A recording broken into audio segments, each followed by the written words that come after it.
Hello dear, welcome to Unacademy BPSC India largest learning platform में आपका स्वागत है। आज हम लोग पढ़ेंगे भारतीय रेलवे की सबसे अद्भुत परियोजना जो है कोंकण रेल परियोजना। क्या पढ़ेंगे आज हम लोग? कोंकण रेल परियोजना के बारे में पढ़ेंगे।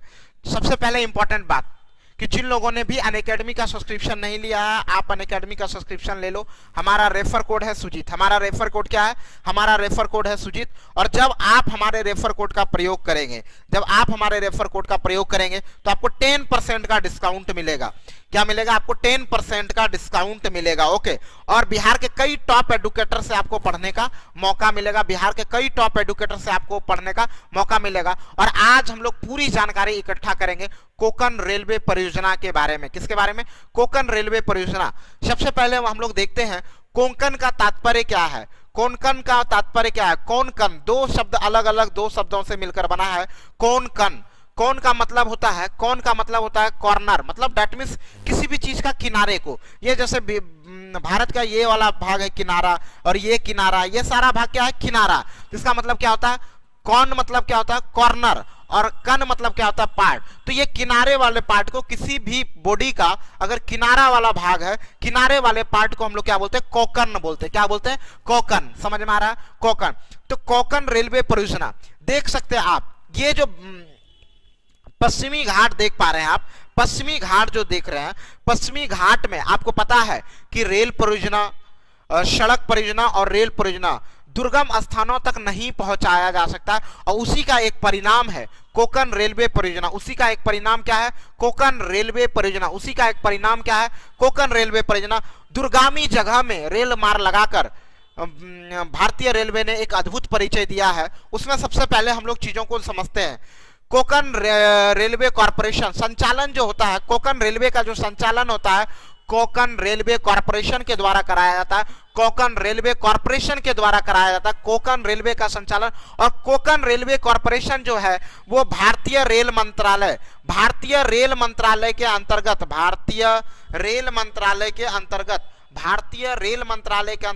कोंकण रेलवे कॉर्पोरेशन आता है। और इसका हेडक्वार्टर कहाँ है? अगर हेडक्वार्टर पूछा जाए, सीबीडी बेलापुर नवी मुंबई में इसका हेडक्वार्टर है कोंकण रेलवे कॉर्पोरेशन। और ये जो कोंकण रेलवे कॉर्पोरेशन, ये भारतीय रेल मंत्रालय के अंतर्गत आते हैं। कोंकण रेलवे परियोजना आप देख सकते हैं महाराष्ट्र, गोवा, कर्नाटक और लाभान्वित राज्य में अगर बात करें तो भारत में अगर लाभान्वित राज्य करे कोंकण रेलवे से लाभान्वित राज्य, तो केरल को भी फायदा इससे होता है। केरल के भी लोगों को इससे फायदा होता है। मुख्यतः 3 राज्यों में इसका विस्तार है, महाराष्ट्र, गोवा और कर्नाटक। लेकिन अगर लाभान्वित राज्यों के बारे में पूछा जाए तो लाभान्वित राज्यों में केरल भी आएंगे। कुछ इंपॉर्टेंट फैक्ट है। अगर स्टेशन की भी संख्या बताएं हम कि यहाँ महाराष्ट्र से शुरू होकर यहाँ पे रोहा से मंगलोर तक, महाराष्ट्र में रोहा से स्टार्ट होता है और कर्नाटक में मंगलूर तक जाता है। कर्नाटक में कहाँ तक? मंगलूर तक जाता है। अगर इसके बीच में स्टेशन के विषय में तो कुल 67 स्टेशन है। और इसकी जो लंबाई है, यहाँ से यहाँ तक की जो लंबाई है वो है 760 किलोमीटर। कितनी लंबाई है? 760 किलोमीटर। और टनल जो है कुल 92 टनल है। गुफाओं की अगर संख्या बोला जाए कुल 92 टनल है। उसमें एक जो कोंकण रेलवे की सबसे लंबी सुरंग है वो कारबुडे, जो कि 6.5 किलोमीटर लंबी है। इस सुरंग की लंबाई कितना है? 6.5 किलोमीटर। इस सुरंग की लंबाई कितनी है? 6.5 किलोमीटर।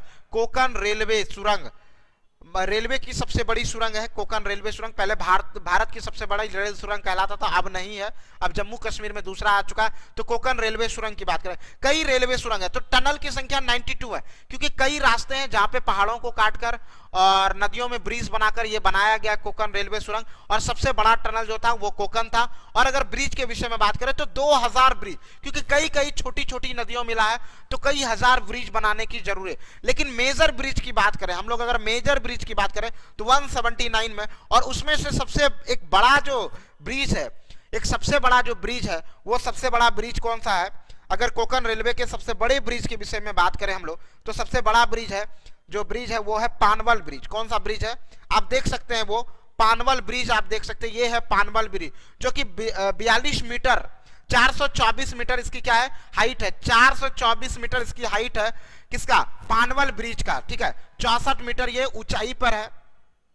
64 मीटर वो ऊंचाई पर है और 424 मीटर इसकी दूरी है। ठीक है, पानवल ब्रिज जो महाराष्ट्र के रत्नागिरी जिला में है। महाराष्ट्र में कहा है? रत्नागिरी में ये पानवल ब्रिज है। महाराष्ट्र के रत्नागिरी में ये पानवल ब्रिज है। कहां पर है? महाराष्ट्र के रत्नागिरी में ये पानवल ब्रिज है। तो आपको नॉर्मली समझ में आ गया। कोंकण रेलवे का भारत में उद्घाटन पहली बार कब हुआ था?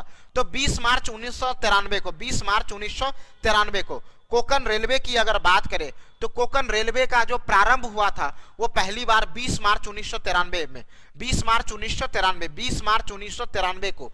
लेकिन क्या हुआ, स्टार्टिंग में कोंकण रेलवे जब प्रारंभ किया था बहुत सारी दुर्घटनाएं हो रही थी। और वो जो चलाया गया था तो एक छोटे से मार्गों में चलाया गया था, लेकिन बहुत सारी रेल दुर्घटनाएं देखने को मिला। तो बाद में रेलवे ने सोचा, कोंकण रेलवे कॉर्पोरेशन ने सोचा इस रेल दुर्घटना को कैसे समाप्त किया जाए। उसके लिए बाद में लाया गया एक डिवाइस लाया गया। उस डिवाइस को बोलते हैं एसीडी। क्या बोलते हैं? ACD, anti collision device. क्या बनाया गया? Anti collision device. क्या बोला गया? Anti collision device. क्या मंगाया गया? एंटी कॉलिजन डिवाइस एक यंत्र है जो डायरेक्टली सैटेलाइट से कनेक्ट होता है। एंटी कॉलिजन डिवाइस जो है वो डायरेक्टली सैटेलाइट से कनेक्टेड होता है। एक्चुअली इस एसीडी को लगाने का उद्देश्य था रेल दुर्घटना को रोकना। और ये एसीडी कैसे वर्क करता है मैं इसके बारे में बताता हूं। एंटी कॉलिजन डिवाइस वर्क कैसे करता है ऐसे रेल दुर्घटना को रोकने के लिए। एंटी कॉलिजन डिवाइस ये यहां पे समझो आप, यह सैटेलाइट से कनेक्टेड होता है।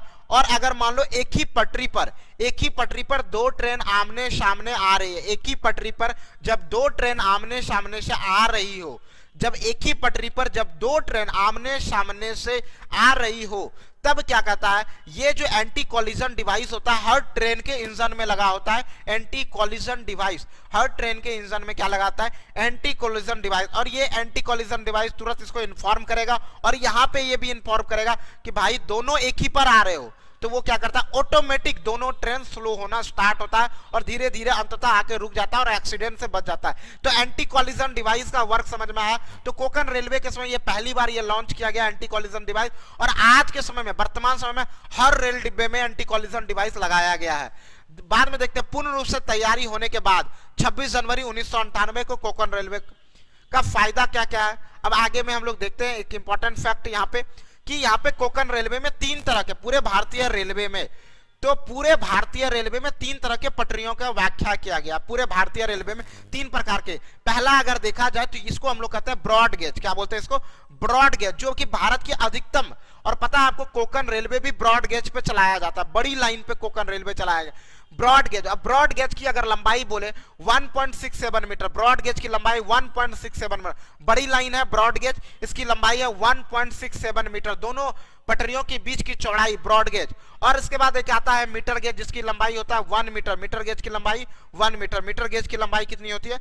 1 मीटर। मीटर गेज की लंबाई कितनी होती है? 1 मीटर। और उसके बाद आता है नायरो गेज। उसके बाद क्या आता है? नायरो गेज, जिसकी चौड़ाई एकदम कम होती है और इसमें हम लोग कहते हैं 0.762 मीटर। नैरो गेज की चौड़ाई कितनी होती है?